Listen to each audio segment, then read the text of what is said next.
Assalamualaikum warahmatullahi wabarakatuh. Nama saya Muhammad Rifki Afkar bin Jeffrey. Saya daripada unit Bahasa Melayu 2. Saya akan membentangkan tentang pembetulan kesalahan tata bahasa dalam karangan. Terlebih dahulu, mari kita rujuk pengenalan. Kesalahan tata bahasa pasti wujud dalam setiap perhasilan frasa dan ayat. Kesalahan ini seringkali berbentuk dalam kesalahan ejaan, kesalahan dalam penggunaan kata iaitu sama ada kata kerja maupun kata nama. Jadi, berdasarkan kajian yang saya buat ini, saya mendapatkan hasil karangan daripada pelajar darjah 6. Dan saya telah mengkaji sedikit dan telah menghasilkan beberapa rumus agar pelajar dapat mengingati beberapa kata-kata seperti kata hubung, kata nama untuk mudah diingati. Dan juga rumus ini juga dapat membantu pelajar dalam menghasilkan karangan yang lebih dramatis dan juga berkualiti.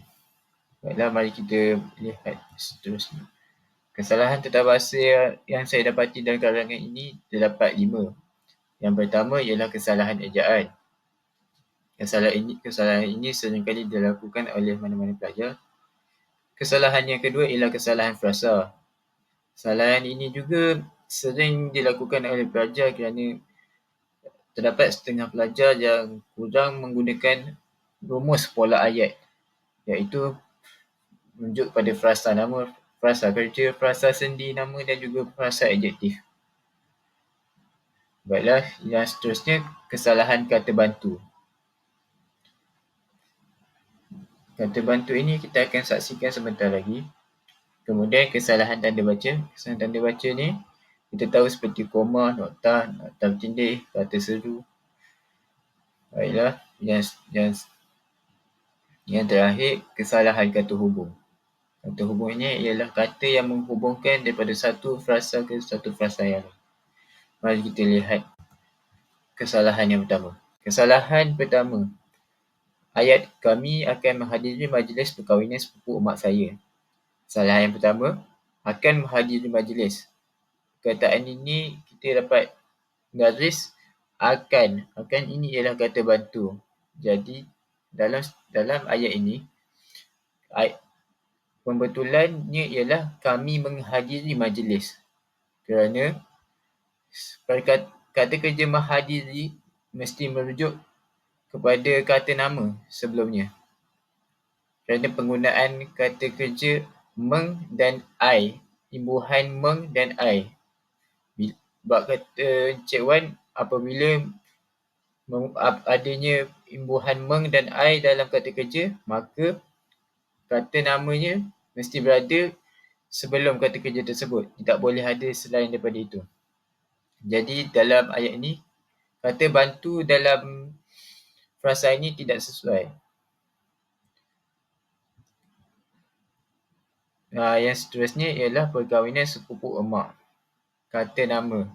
Kita dapat lihat pelajar menggunakan kata nama yang tidak formal iaitu emak. Penggunaan kata nama yang betul ialah ibu. Hal ini menyebabkan ayat menjadi tidak relevan dan kurang dramatis.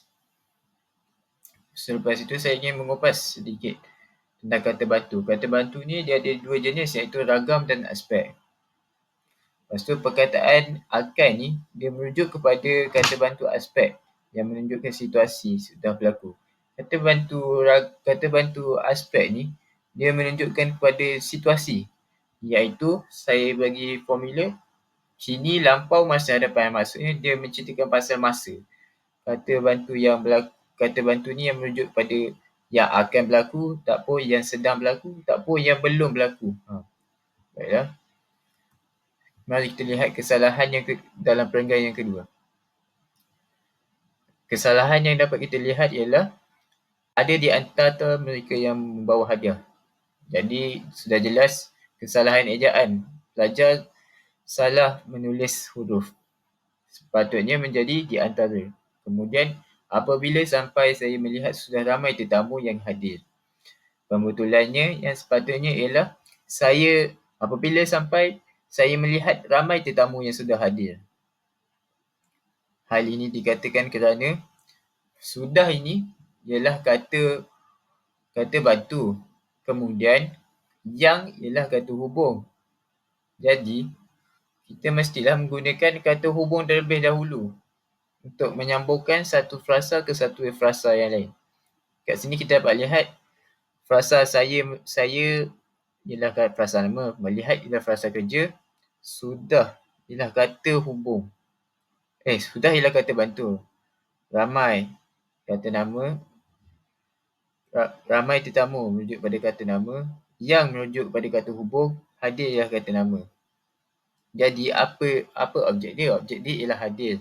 Jadi untuk menjelaskan pasal tetamu yang hadir ni dengan situasi dia, kita mestilah letak dahulu saya melihat ramai tetamu. Mesti letak frasa nama, frasa kerja, frasa nama balik. Kemudian baru kita boleh sambungkan dengan kata hubung. Selepas kata hubung tu baru kita letak kata bantu aspek, iaitu kata bantu yang menjelaskan situasi tersebut. Jadi dari situ dia dapat menjelaskan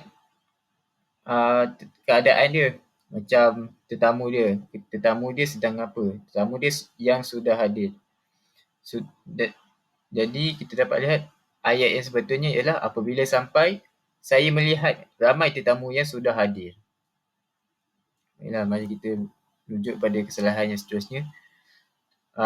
Mereka memakai pakaian yang berwarna biru. Mereka berjalan ke meja makan sambil diiringi lagu Selamat Pengantin Baru. Kat sini ada dua kesalahan. Kesalahan yang pertama ialah kesalahan frasa. Kesalahan yang kedua ialah kesalahan tanda baca. Kita rujuk pada kesalahan tanda baca dahulu.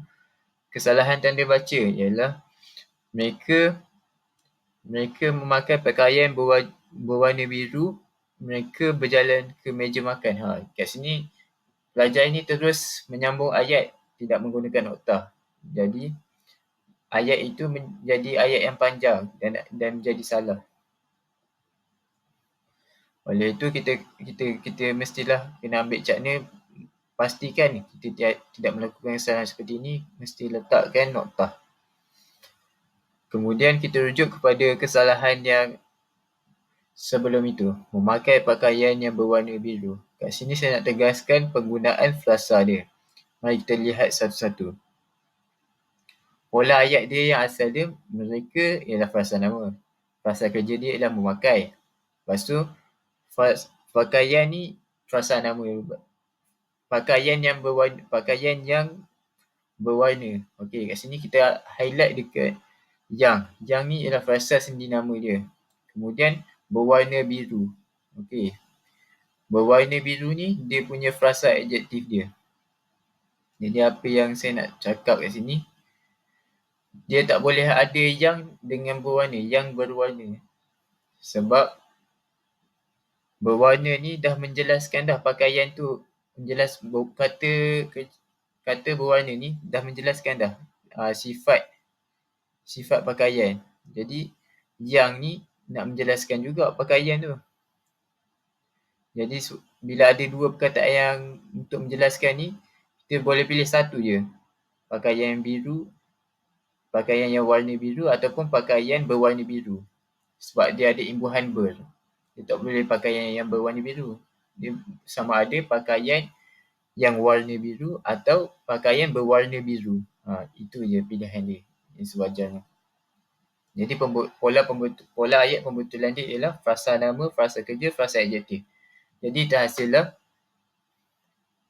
mereka memakai pakaian berwarna biru ataupun boleh gunakan mereka memakai pakaian yang warna biru. Okay. Kat sini saya hasilkan 4 rumus tata bahasa yang boleh dipakai oleh pelajar, iaitu 4F. Frama, frake, frasen, fras. Ni untuk hafal frasa nama, frasa kerja, frasa sendi nama dan frasa S.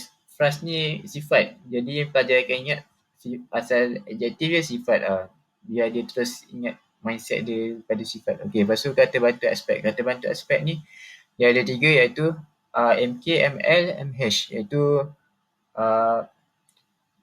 macam saya cakap tadi, masa kini, masa lampau, masa hadapan. Okey. Kemudian tanda baca. Tanda baca yang biasanya akan berlaku dalam karangan ni ada 2 je, koma, noktah. Jadi saya sarankan hafal koma, noktah.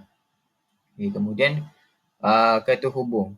Kata hubung ni kita tahu kata hubung pancangan lah. Kata hubung pancangan ni dia ada 3 jenis. Yang pertama pakon batuk. Pakon batuk ni adalah singkatan daripada pancangan, komplement. Lepas tu bila kita ingat pakom ni, pancangan komplement, kita ingat batuk. Batuk ni singkatan daripada perkataan bahawa dan untuk. Ingat kalau pancangan komplement, kita gunakan perkataan bahawa dan untuk. Dua tu je. Okay. Lepas tu parallel. Parallel ni pancangan relatif. Pancangan relatif, perkataan dia satu je kita pakai. Iaitu yang. Lepas tu pancangan keterangan ni, kita ingat paket. Paket ni sebab dia ada banyak. Dia ada banyak perkataan yang kita boleh pakai macam kerana, agar, untuk dan sebagainya. Sebab tu saya namakan dia paket. Okay, sekian sahaja daripada saya.